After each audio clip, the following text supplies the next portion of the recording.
हाँ बच्चों, राधे राधे। वासुदेव प्लस में आपका स्वागत है, जहां प्लस का मतलब ही एक नई सोच से है। एक ऐसी सोच जो बदल देगी आपके व्यक्तित्व को, एक ऐसी सोच जो बदल देगी आपके जीवन जीने के तरीके को। और इसी सोच के साथ मैं जुड़ा हूं, आपका अपना प्रेम, और हाजिर हुआ हूं आपके सामने एक और मोस्ट इंपोर्टेंट वीडियो लेक्चर लेकर। जैसा कि बच्चों आपको पता है, मैं पढ़ा रहा था आपको आयनिक साम्य, और मैं आयनिक साम्य के 2 लेक्चर वासुदेव प्लस चैनल पर अपलोड कर चुका हूं। अगर आपने नहीं देखे हैं तो जल्दी से जाइए और उनको देखिए, क्योंकि वो थोड़े इंट्रोडक्शन वाले वीडियो थे। अगर उसको समझ जाओगे तो ये लेक्चर आपको इजीली से समझ आ पाएगा। अब बात करता हूं मैं इस लेक्चर की। इस लेक्चर में मैं आपको पढ़ाऊंगा बच्चों आर्यनीय सिद्धांत। और जब लास्ट लेक्चर आप देख के आए हैं तो मैंने यही खत्म किया था आर्यनीय सिद्धांत के ऊपर, तो यहीं से फिर आगे चल लेते हैं अपन। तो आइए वीडियो को करते हैं स्टार्ट। वीडियो को स्टार्ट करने से पहले सिर्फ एक बात कहूंगा मेरे प्यारे बच्चों से। क्या कहूंगा? सोचो सोचो बेटा, क्या कहने वाला हूं कि अगर चैनल पर नए हैं तो चैनल को सब्सक्राइब करके जाओ, बेल आइकन को हिट करो, क्योंकि हम आपको केमिस्ट्री के सभी कॉन्सेप्ट हिंदी मीडियम में सिखाने वाले हैं। और जब बात हिंदी मीडियम की आ जाती है तो थोड़ा सा ही वैसे लोग आपको नीचा देखते हैं, लेकिन हम इस मीडियम को थोड़ा बढ़ाने वाले हैं। हम इस मीडियम पर थोड़ा सा काम करने वाले हैं। और आपने देख भी लिया होगा, इस बार नीट 2025 का जो टॉपर है महेश कुमार, वो हिंदी मीडियम का छात्र था। तो क्या कुछ नहीं कर सकते? सब कर सकते हैं। बस मन में जज्बा होना चाहिए, और मन में हौसला होना चाहिए, और अपनी मेहनत दमदार होनी चाहिए कि उस मेहनत के बलबूते हम अपनी मंजिलों तक पहुंच सके, अपने सपनों को पूरा कर सके। तो इसी के साथ मैं शुरुआत करता हूं वीडियो की। जैसा कि बच्चों आपको दिख रहा है स्क्रीन के ऊपर, मैंने लिखा है आर्हीनियस सिद्धांत। और इसकी सबसे खास बात क्या है वो समझो। सबसे पहला पॉइंट क्या है उसको फोकस करना है अच्छे से। और मैं स्टार भी लगा देता हूं पहले ही मैंने स्टार लगा दिए। क्या कहा है मैंने? जलीय विलयन में,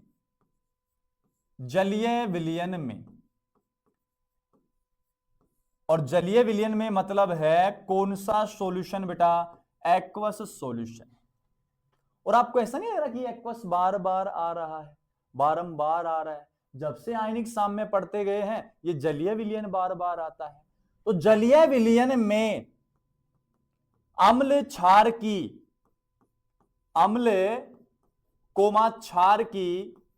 व्याख्या करता है। कौन सा सिद्धांत बच्चों? आर्यनीयस सिद्धांत की बात चली है। और आर्यनीयस सिद्धांत केवल जलीय विलयन में ही अम्ल क्षार की व्याख्या करता है। सबसे वन ऑफ दी बेस्ट जो मैं बात कहूंगा, वन ऑफ दी जो सबसे इंपॉर्टेंट बात मैं कहूंगा वो यही है आर्यनीयस सिद्धांत की, कि ये अम्ल क्षार की व्याख्या कौन से माध्यम में करता है? जलीय विलयन वाले माध्यम में करता है। बाकी सब छोटी है। छोटी कैसे हैं? 1884 में इसने ये समझाया सिद्धांत। तो ये तो सन है, याद रख लेंगे, ठीक है, इतने क्वेश्चन भी नहीं बनते यहां से। मेन फोकस करने का ये क्लियर है बात। अब इसने क्या कहा वो सब बातें। अब अगर नेक्स्ट पॉइंट की बात करूं तो इसने अम्ल क्षार को समझाया कैसे, किस प्रकार ये उनकी व्याख्या करता है, वो बात मैं अब आपको सिखाने वाला हूं। तो सुनिए बेटा, सबसे पहली बात इसने क्या कहा उसको ध्यान से समझना है। इसने कहा कि कोई क्या है आपके पास, पदार्थ या क्या रहने वाले हैं? यौगिक रहने वाले हैं। पदार्थ या क्या है? यौगिक। और इन पदार्थ या यौगिक को आप कौन से विलयन में घोल दो? जलीय विलयन में घोल दो। और जैसे आप जलीय विलयन में घोलो तो क्या पता ये जो पदार्थ या यौगिक है ये आपको क्या दान कर दे? H+ दान कर दे। तो आप समझ जाना प्यारे बच्चों, वो यौगिक या पदार्थ किसके समान बिहेव करेगा? अम्ल के समान बिहेव करने वाला है। ये इसकी मोटी मोटी बात है। कौन सी बात है? मोटी मोटी बात। मोटी मोटी अख दा शिकार हो गया, पतले झलक दा खुमार हो गया, कि साल तो सी तेरे लिए कम कर दा, दिल मेरा अज बसो बार हो गया। तो वही बात है। अब अगर मैं चाहूं तो एक बात और कह सकता हूं। क्या कह सकता हूं? सुनो, मैंने कहा है कि पदार्थ यौगिक जलीय विलयन में H प्लस दान करते हैं, लेकिन मैं तो कहूंगा कि जो H प्लस है, H प्लस तो सोचना एक बार, ये तो नाभिक, नाभिक में प्रोटॉन और न्यूट्रॉन, हाइड्रोजन की बात कर रहा हूं, और ये एक इलेक्ट्रॉन था हाइड्रोजन के पास। अब एक इलेक्ट्रॉन था वो प्लस की फॉर्म में चला गया, तो केवल कौन बचा है? प्रोटॉन। तो H प्लस को क्या भी कहते हैं? H प्लस को कहते हैं प्रोटॉन, क्योंकि ये क्या दान कर रहा है? प्रोटॉन दान कर रहा है। ये लीजिए। तो अब दूसरी डेफिनेशन पता है क्या बनी? कि पदार्थ है यौगिक जलीय विलयन में क्या दान कर दे? प्रोटॉन दान कर दे। क्या कहलाते हैं? अम्ल कहलाते हैं। तो सर एग्जांपल हो जाए तो थोड़ा मजा आ जाए सर, 2-4 एग्जांपल हो जाए तो सुन बेटा, बिना एग्जांपल तो अपन बात करते भी नहीं है ना।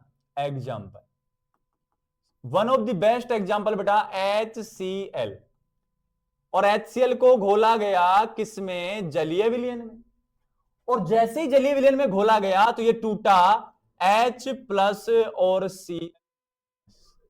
ये जो H प्लस है, ये H प्लस क्या है? प्रोटॉन, और प्रोटॉन को क्या कर रहा है? दान। और जो प्रोटॉन दान करते हैं जलीय विलयन में, वो क्या बन जाते हैं? अम्ल या एसिड बन जाते हैं अपनी नजर में। लेकिन फिर देखो बेटा, आरेनियस ना यहां तक ही सीमित नहीं रहा था, आरेनियस ने आगे भी कुछ बात कही, क्योंकि आरेनियस बहुत अच्छा इंसान था जिसने केमिस्ट्री में इतना महत्वपूर्ण योगदान दिया है। आरेनियस ने क्या कहा? मेरी बात को पकड़ना बस।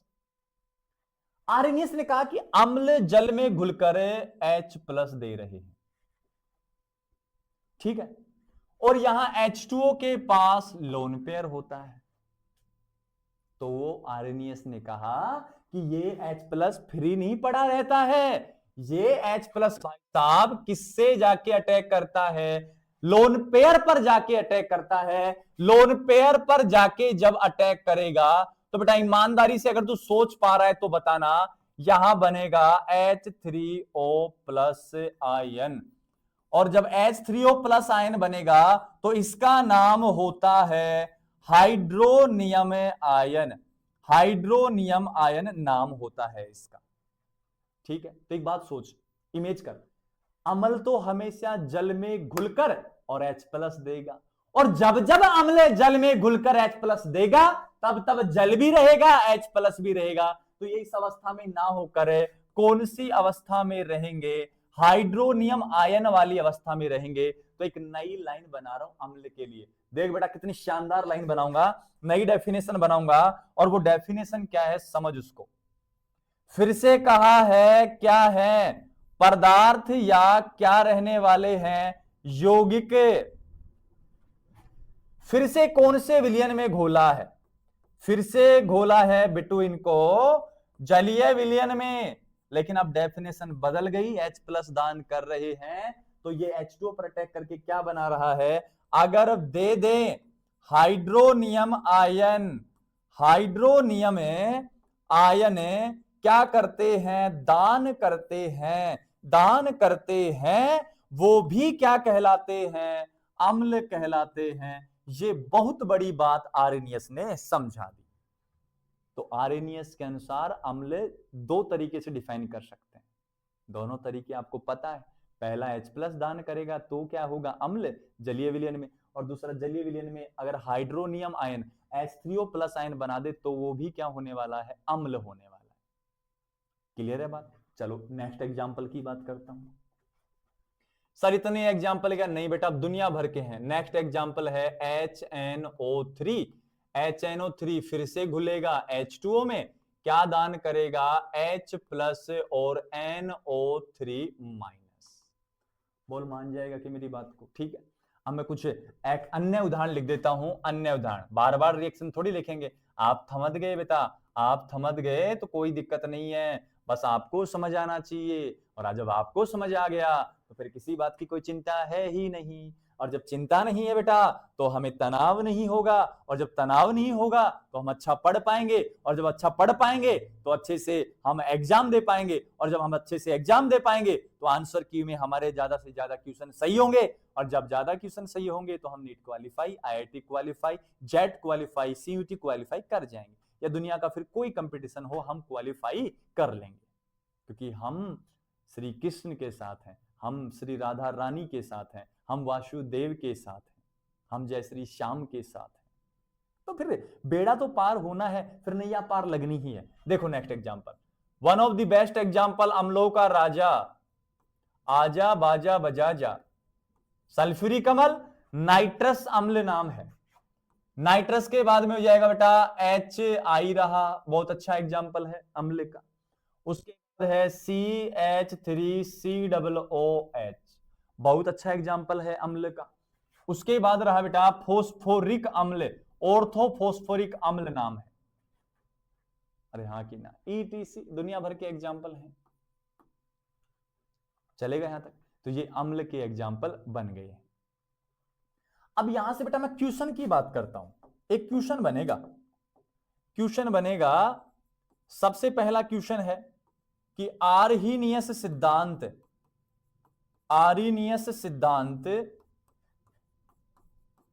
लागू होता है। सबसे पहली बात, A गैसीय पदार्थों पर, B होगा जलीय पदार्थों पर, C हो जाएगा ठोस पदार्थों पर, और D हो जाएगा सभी पर। तो आप ईमान, अगर तुझे समझ आया आर्हीनियस सिद्धांत, तो क्या जलीय पदार्थों पर लागू होगा? क्या बिल्कुल लागू होने वाला है जलीय विलयनों पर। क्लियर यहां तक की बात? अगर मैं एक क्वेश्चन और की बात करूं, क्वेश्चन नंबर सेकंड, और वो क्वेश्चन नंबर सेकंड है कि आर्हीनियस सिद्धांत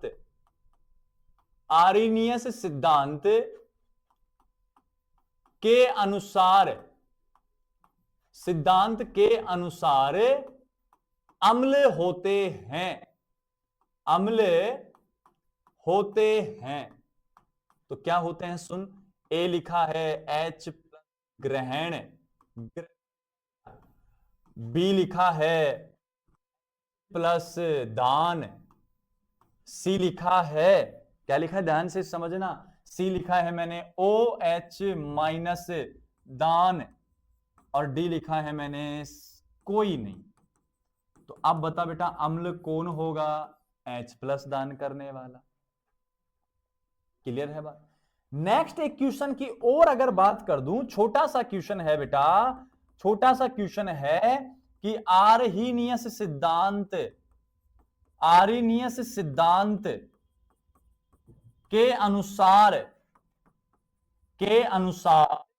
अम्ल है कौन? सुनो, A H3O प्लस का निर्माण करने वाला, B OH माइनस का निर्माण करने वाला, C H प्लस ग्रहण करने वाला, D सभी। तो कौन सा मार्क करेगा पता है बेटा? कौन सा करेगा? जो H3O प्लस का क्या करता है? निर्माण करता है, वो आर्हीनियस के अनुसार अम्ल होता है, अम्ल की कैटेगरी में रखते हैं उसको। क्लियर है? ये अम्ल की कहानी थी। नेक्स्ट पॉइंट की ओर बढ़ते हैं अपन। अब नेक्स्ट पॉइंट आएगा बेटा क्षार का। तो क्या कहा वो सुनो, फिर से कहा, कौन है पदार्थ या कौन है बच्चों यौगिक हैं? और पदार्थ या यौगिक जो हैं उनको फिर से कौन से विलयन में रखा? जलीय विलयन में। क्योंकि भाई देखो आर्हीनियस जो है वो जलीय विलयन में ही काम करता है।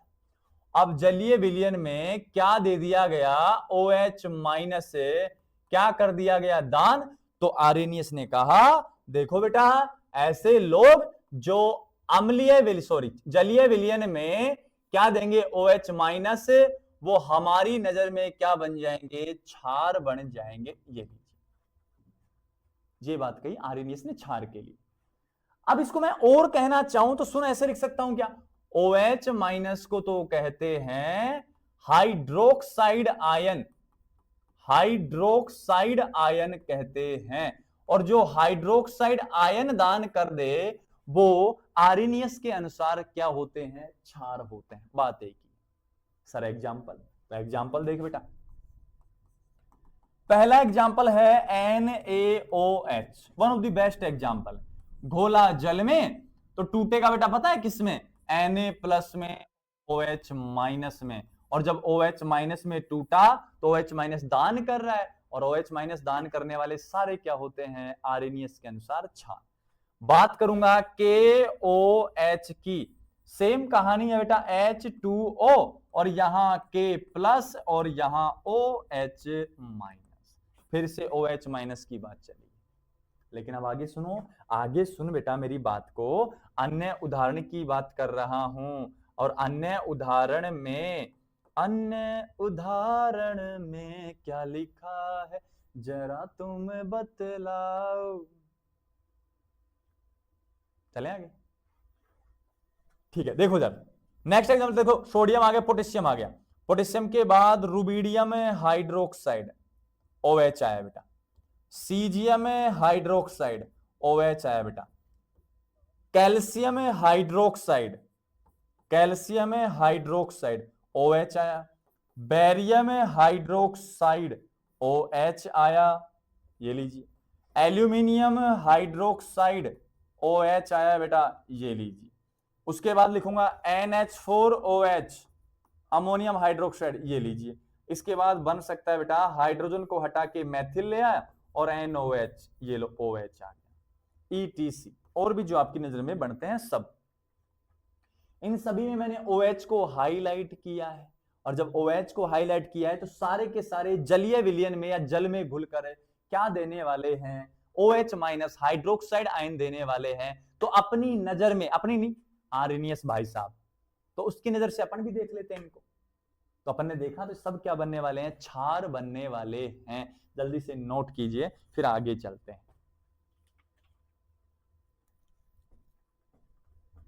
चले आगे। अब सुनो, अब इस सिद्धांत के मैं बात करूंगा बेटा कुछ गोल्डन पॉइंट,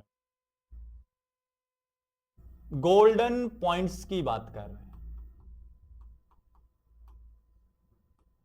ठीक है। पहला गोल्डन पॉइंट क्या है वो सुनो, कुछ सोचना, इमेज करना बेटा। ये जल का क्या काम है, सर जल है तो कल है, जल का तो पूरी दुनिया में ही काम है, बिना जल तो कुछ हो नहीं सकता।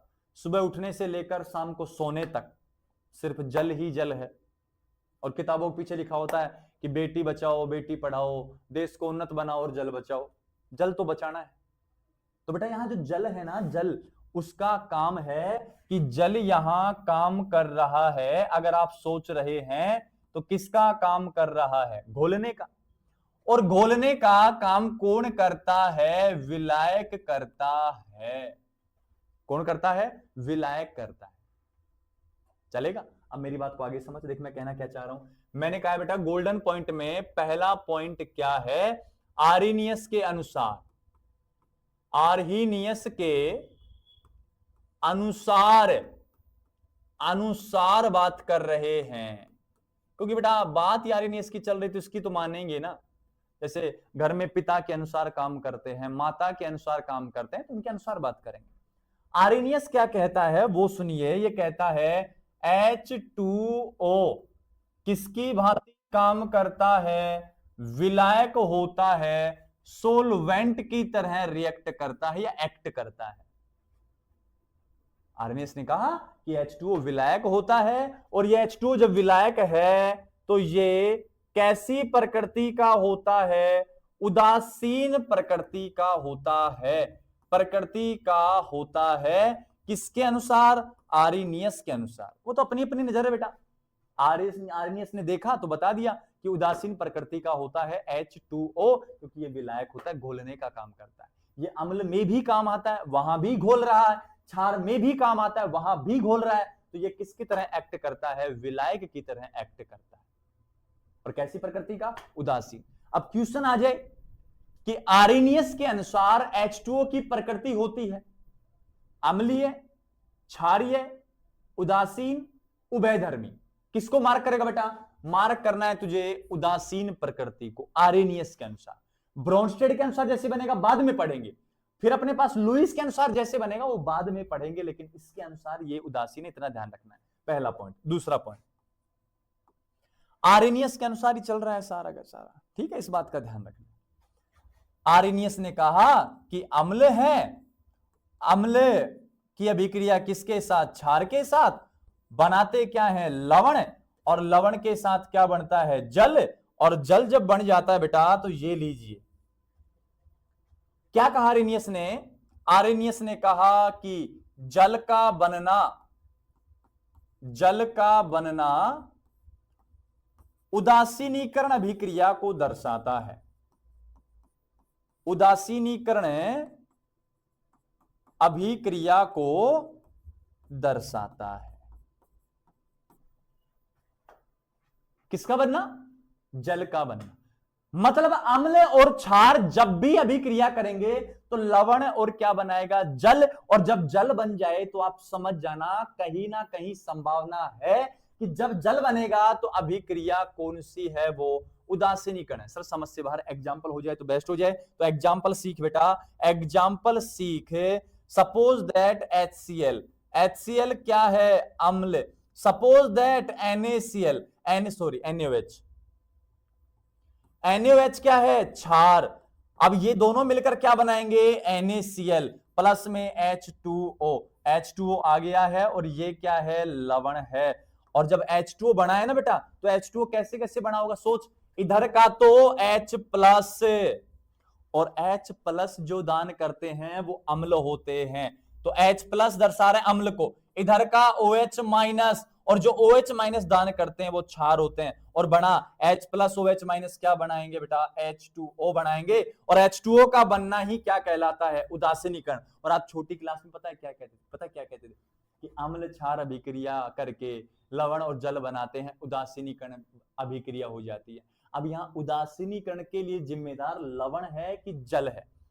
जल होता है, क्योंकि यहां जल कैसे बनता है? अम्ल के तो H प्लस से और क्षार के OH माइनस से, तब जाके H2O बनता है। अरे बेटा Cl अम्ल नहीं है, Na अम्ल नहीं है, H प्लस अम्ल की भांति व्यवहार करने के लिए मजबूर कर रहा है, OH माइनस क्षार की तरह व्यवहार करने के लिए मजबूर कर रहा है। तो कहानी यहां डिपेंड करती है, सोडियम और क्लोरीन पर डिपेंड नहीं करती, H2O के निर्माण पर निर्भर करती है। कौन सी अभिक्रिया? उदासीनीकरण अभिक्रिया। उम्मीद है आप मेरी बात को समझ गए होंगे। वीडियो को दोबारा रिपीट करके देखो, क्लियर है बात। तीसरा पॉइंट क्या कहा आर्रेनियस ने? और ये तीसरा पॉइंट इतना शानदार कहा कि मेरे दिल में तो बस जाता है।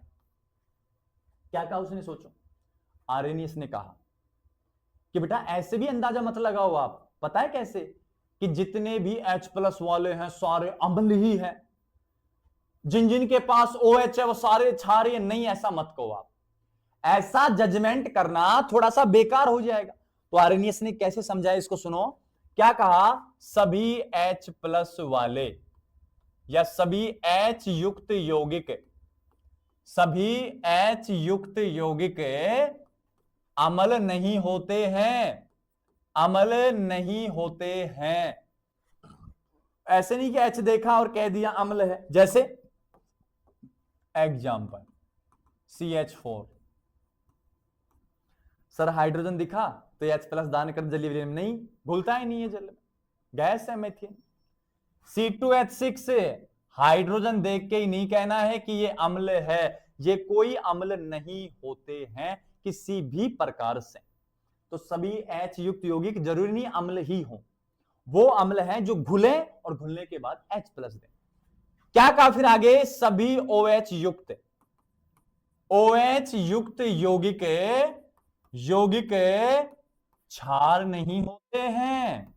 कि आप कह दो और कि OH मिल गया तो क्षार ही कह दो उसको। बेस्ट एग्जांपल सुन बेटा, C2H5OH क्या दिखा? OH, OH देखते हैं, ऐसे थोड़ी कहोगे कि ये क्षार है ना, ये तो अच्छे से अम्ल होता है, अल्कोहल तो अम्लीय नेचर का होता है।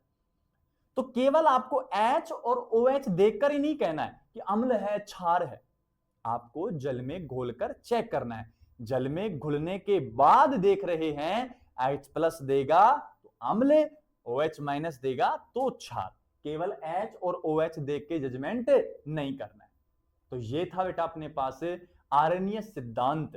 कल इसी सिद्धांत की बात करूंगा और उसमें मैं पढ़ाऊंगा कि प्रबल अम्ल और प्रबल क्षार, दुर्बल अम्ल दुर्बल क्षार और प्रबल क्षार, इनकी मैं नेक्स्ट वीडियो में बात करूंगा कि ये कैसे बन जाते हैं।